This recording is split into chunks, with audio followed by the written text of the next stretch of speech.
Hello, আমি তনুশ্রী চলে আসলাম আরও একটা মিনি ব্লগ নিয়ে। দেখে নাও, এসেছিল আমার একটা পার্সেল। তো কি এসেছিল পার্সেল সেটাই দেখার জন্য চলে গিয়েছিলাম পার্সেলটা আনতে।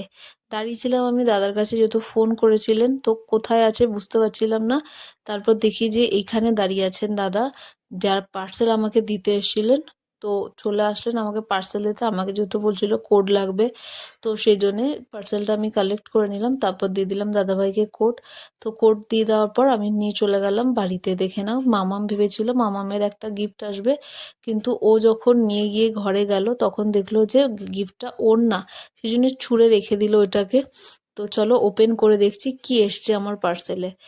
ওপেন করছিলাম, দেখে নাও। তোমাদের যদি এরকম ছোট ছোট ভিডিও ভালো লাগে, অবশ্যই কিন্তু আমার চ্যানেলটাকে সাবস্ক্রাইব করে নিও। দেখে নাও, খুলে নিয়েছিলাম আমি পার্সেলটা, আর ভিতর থেকে কি বেরাচ্ছে দেখে নাও।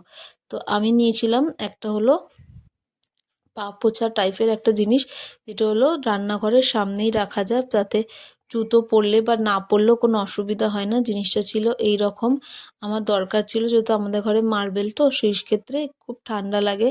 তো সেই জন্য আমি এরকম একটা জিনিস অর্ডার করেছিলাম মিশো থেকে।